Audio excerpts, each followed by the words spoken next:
we want to look at a second order reaction. So the rate law for like a single reactant might be K, or rate equals K times something in brackets raised to the second power. So putting a rate expression equal to the rate law and then integrating both sides, we get this equation here.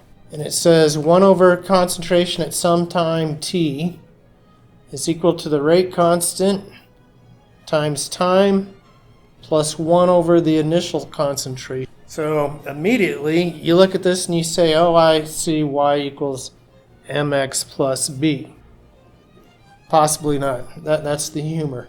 The way we want to see that is if we plot 1 over concentration at various times is equal to some constant. That's like the slope. If we put time on the x-axis, then we'll have something that looks like y equals mx plus b, some constant over here. Here is such an example.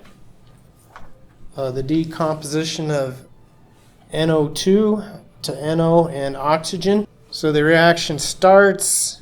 50 seconds later, we have less than what we started with, like 100th molar, and we watch it drop, and we watch it drop. And then we might plot log of concentration versus time. What will that tell us if we plotted log of concentration versus time? Just think back to yesterday. That's how we saw if it was a first order reaction. And if we don't see a nice straight line, then we go ahead and plot 1 over concentration. So if you take this number and divide it into 1, you get 100. If you take this number and divide it into 1, so I'm taking the reciprocal of these values, and I get this thing here. And then if we plot that out, 1 over concentration as a function of time, there we see a nice straight line. And that tells us two things: that we have a second order reaction, and we know the rate constant. The rate constant is this slope. So just for fun, I'm going to go back and review what we did yesterday a little bit. Here's concentration as a function of time, and if we plot natural log and get a straight line like this, then we have the rate constant, and we know it's a first order process. If we plot that data and we don't see a straight line, then the next thing we do is we plot 1 over concentration as a function of time. And if we see a nice straight line, then we know two things: that it's second order, and we know the rate constant. Yeah, from the plot. When you hear the word half-life, if you're like me, you think about nuclear things. And that's because nuclear decay is a first order. Turns out it's a first order process. We can talk about half-life with things that are not first order processes. So we can define half-life as being the time required for the reactant to reach half its concentration. And if we use our brackets for molarity, and here's some time down the road, here's our initial concentration. When we put a half out in front, we could plug that into our first order reaction equation. So here's how we saw it the other day. If that half was gone, that would just be our first order equation. But this can do some interesting things for us. We could put in a 2 here and a 1 here, or a 100 here and a 50 here, and evaluate this thing. And we end up with something that looks like this. And what that says is, if we want to know the half-life, we can take negative log of 1/2 and divide by the rate constant. So I always like to pull out my calculator and go natural log 0.5 and hit the enter key. Here we go, natural log 0.5. And I get this negative 0.693147180 in my calculator. So the negative, or the log of natural log of 1/2 is a constant. It never changes. And if K, the rate constant, is a constant, what is a constant divided by a constant? It is a constant. So the half-life for a first-order reaction is constant. That's another way we can spot a first-order reaction by looking at concentration changing as a function of time. If we notice at regular intervals the concentration has dropped in half, we know it's a first-order reaction. So let's look at a second-order reaction. Here is our second-order equation, and we like to see y equals mx plus b in that. If we plot 1 over concentration versus time, we'll get a line that has a slope equal to the rate constant. And we can do the same thing. We can put in half the concentration here that we got over here, do some algebra, and we get this relationship here. And here it says the half-life for a second-order reaction is dependent upon the concentration here. So if we know like the initial concentration and our rate constant, we know how long it takes for that concentration to fall in half. But then how much time is it going to take to fall in half again? Well, then we'd be putting a smaller number in here. That's going to give us a larger time to wait around. So the upshot of all this is the half-life of a second-order reaction is dependent upon initial concentration, and you'll see that it keeps taking longer and longer to deplete the concentration of reactant by 1/2. The half-life keeps getting longer. So highlights of this problem here. The rate law for some reaction is K times A, not written but understood 1 there. So that's a first order reaction. And if I look at my units here, I know I have a first order reaction because it's just reciprocal time. And if I have reciprocal time down here and I multiply by concentration, I'm going to get a unit of rate, concentration per time or some amount. Got to have a unit of rate. So we might have been given an equation like this. We stretch that out, make it look a little lowercase. Negative natural log 1/2 over t 1/2. So it turns out if we know K, we know t 1/2. If we know half-life, we also know the rate constant. We know that because we can all do simple algebra, which means we can rearrange this in terms of t 1/2. So if I know t 1/2, I know the rate constant. If I know the rate constant, I know t 1/2. So what is the half-life? That means just plug everything into here. We'll go half-life is equal to negative log of 0.5, and actually there's that little negative sign. Don't want to forget that. 0.0447 hours down in the bottom. Can kind of think about that flipping up. Pull out the calculator.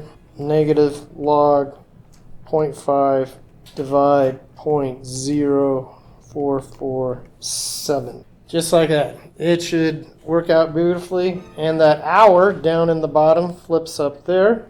So it'll take 15 hours. That is that option right there. Any questions on this problem? A little bit. For the reaction of bromate plus bromide plus 6 protons goes to 3 bromines and 3 waters at a particular time. So we want to think about our rate expression. But that's just our rate expression. And I suppose I left it out, but it's implied there's the 1/1 fraction out in front of bromate because there's that coefficient of 1 there. I could put it in there, 1/1. Just like there's 1/5 here. Where did that 1/5 come from? It came from that 5. All right, so the reaction's going on, and at a particular time, our change in bromate is 1.5 times 10 to the negative 2 molar per second. What is going on with Br? at that same time. Typically, you need those negative signs when you're doing a time, or the disappearance. Final minus initial concentration gives you a negative sign.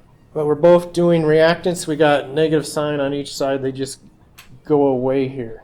So that is this option here. Well, I multiply both sides by 5/1. Okay. And that brings it up over here. Change rate is a change in concentration of time. And we like our rate to be independent of reactant or product. So for any generic chemical equation, we can write this expression where we get a rate that's independent of the coefficients and reactants and products. That's why we have negative signs for the reactants, because they're disappearing, and our change in concentration is negative. So we put the negatives so they'll be positive to reflect what's going on with our products. Their concentration is increasing, and then it's all normalized to the coefficients that are written there. But when it comes to actually answering a word problem like this one, where we say, oh, this is changing by, what is bromine doing? Didn't give myself enough room. If bromate is changing by that amount, what is that doing? Well, it comes out, all we have to do is realize that this thing is going 5 times as fast as this. So to make them equal, we do 1/5 down here in the bottom. And so if you didn't know any of this and you were a real intuitive thinker, you'd say, well, if this is changing at 0.015, what's this doing? It's going 5 times as fast, and you would end up just multiplying that by 5. But I find the little equation helps. I get the feeling nobody's convinced. All right, let's go on here. For the overall chemical reaction shown below, which one of the following statements can be rightly assumed? Hydrogen sulfide plus O2 gas, giving us some elemental sulfur plus water. That takes the stink out of the air. All right, is it third order overall? Is the reaction second order overall? I think you're thinking on the right track. How would you tell from that equation? So your statement tells you which one you should choose. Right, E. Rate laws are experimentally determined. They're not determined from stoichiometry or anything. And we'll learn here a little later on that a chemical equation just tells us what we start out with and what we end with, but no information about how that happened. Now, kinetics can give us clues on what's going on. We'll find out a little later in the chapter. So rate laws are experimentally determined. And there'll be a question just like this one on the quiz. Chemists are all about units. Units of the rate law tell us what reaction order we got.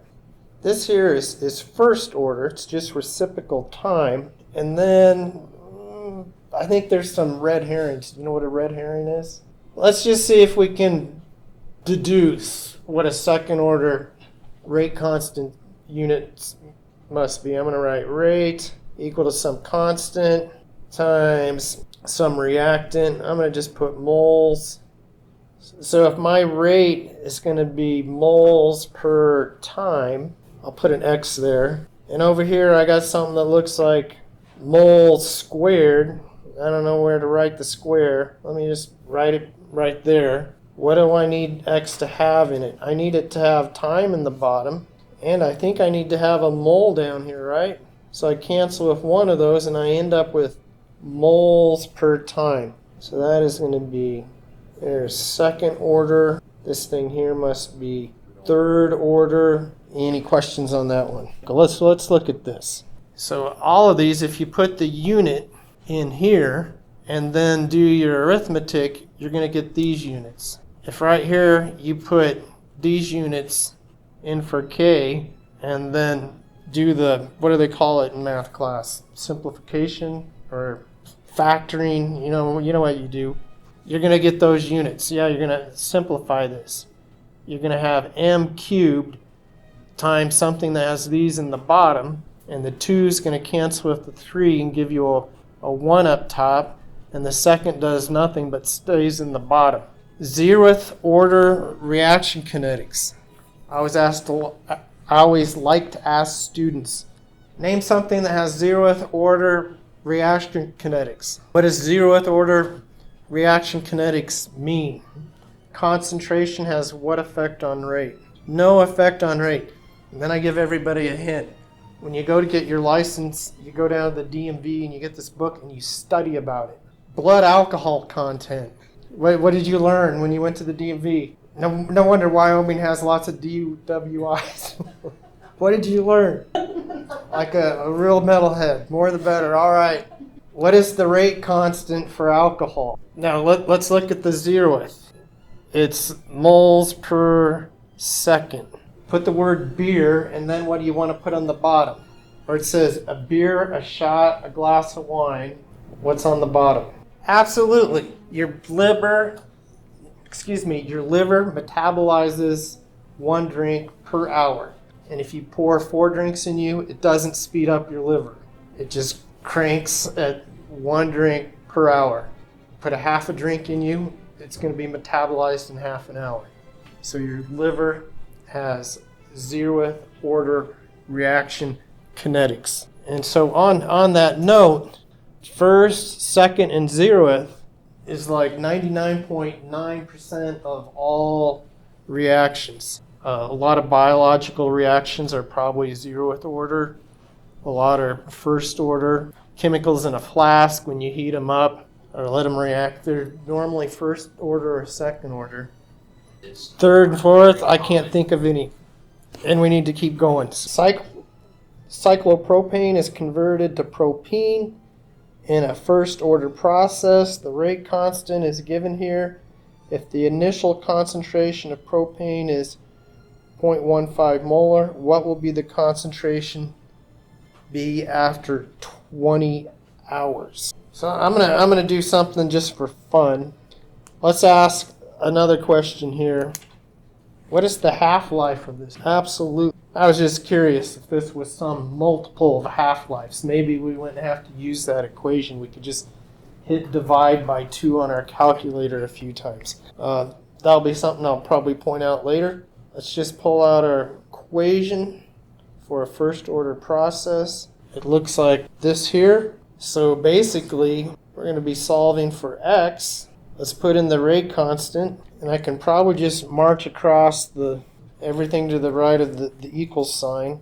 I'm going to go ahead and put negative 5.4 times 10 to the negative 2nd. Got that in there. Times 22 plus natural log 0.15. Hit enter. Now I have the log of x equals a negative 3.085 and some repeating numbers and some change. So now to get to x, we're going to raise e to this number here. So on my calculator, find my e key like that. I'm going to just go answer like that. So that looks like that option there. Why did you do the half-life thing up there? How was that helpful? It wasn't. Oh. Okay.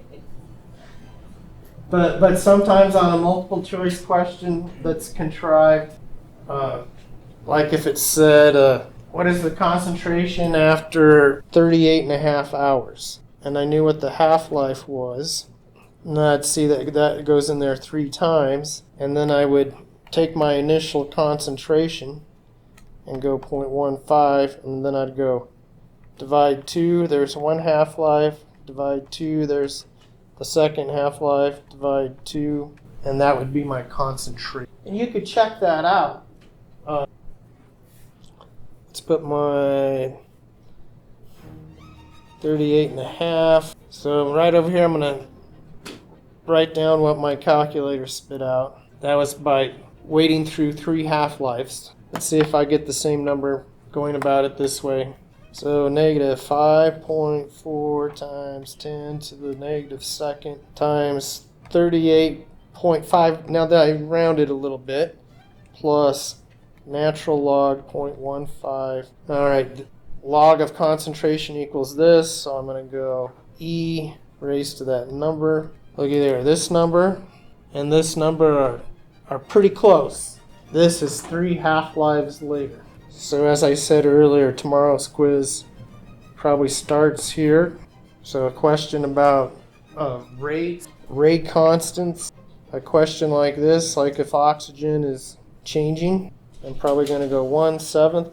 There's what's oxygen doing. At what rate is water appearing? Now I'll worry about my units. 0.042 times 6 divided by 7. Water is appearing at a rate of 0.036 moles per second. And then there's a question like this where you have to determine a rate law, and it's worth like 3 points. So you get 2 points to determine the rate law, and then you have to find a rate constant like I did the other day.